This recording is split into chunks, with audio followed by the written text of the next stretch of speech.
Magandang gabi, pambungad sa ating newscast.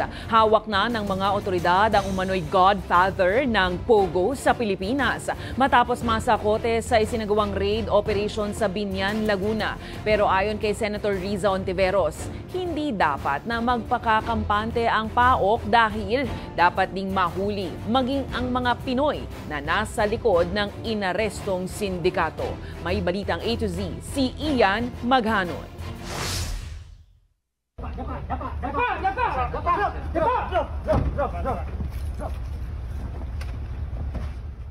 Sinalakay ng pinagsamang puwersa ng PAOK, AFP, PNP at Bureau of Immigration pasado alas 8 ng gabi nitong Huwebes ang isang subdivision sa Biñan, Laguna. Ito'y para madakip ang umano'y godfather ng Pogo sa buong Pilipinas na kinilalang si Liu Dong, isang Chinese. Nag-strike na kami, gamit-gamit namin yung mission order na pirmado ni Commissioner Joel Anthony Biado ng Bureau of Immigration. Si Liu Dong ang itinuturong boss boga na nakatakas sa ikinasang raid noong Hunyo laban sa Lucky South 99 sa Porac, Pampanga. Yung surveillance and monitoring operation, nung hindi namin makuha, itong si Lin Zun 1, alias Boga, alias Boss Boga, alias Pau Pau, tsaka alias Hau Hau. Ang ibig sabihin ng Hau Hau, ito yung boss of bosses.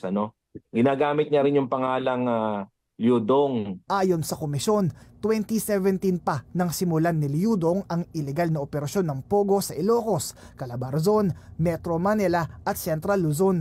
Kumbinsido ang komisyon na ang pagkakadakip na ito ang magdidiin kay Cassandra Ong mula sa pagkakasangkot sa Lucky South 99. Kaya yung mga hinahanap nating yung missing link, ito yung mga tao na hindi nila mabanggit-banggit nila Cassandra Ong and Mayor Alice Go. Ang mga binabanggit nila kasi are those persons that we charge and they are now hiding sa ibang bansa. Inaasahan ding masasagot ni Liu Dong kung paanong nakatakas si dismissed Bamban Tarlac Mayor Alice Go palabas ng bansa. Wang Ziang, the names of Xianji, names of Duan Renwu. Yun yung mga binabanggit nila na yun daw yung mga tumulong at yung mga boss. Hindi nila binabanggit ito maybe for the reason na na sila ay nandito pa.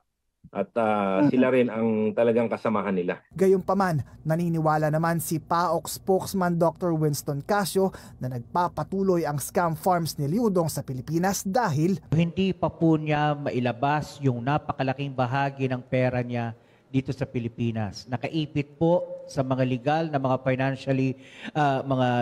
financial regulated units natin, katulad ng mga bangko.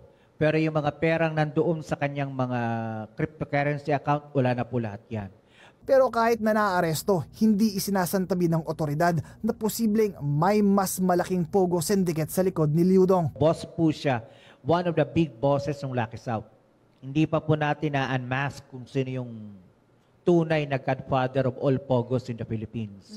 Itong mga nakukuha po natin, ito lamang po ay, kumbaga kung titinan mo yung structure ng mafia, para mga capo regime lang po ito, mga major players, but not the head of the organization. Samantala, ikinatuwa naman ni Senator Sherwin Gatchalian ang pagkakaaresto sa tinaguriang godfather ng Pogo. Sa isang pahayag, sinabi niya na dahil dito, kayang ibaldado ng otoridad ang Pogo. Pero paalala ni Senator Riza Hontiveros, huwag mangampante porkit nahuli na ang malaking isda dahil kailangan pa ring matukoy ang mga Pinoy na tumutulong sa ilegal na operasyon ng Pogo. Kasamang nadakip ang 11 iba pang kasamahan ni Liu Dong, siyamang Chinese habang 3 ang Pinoy. 3 kalibre 45 rin ng baril ang narecover. Mahaharap naman si Liu Dong sa kasong qualified trafficking in persons. Para sa Balitang A to Z, Ian Maghanoy.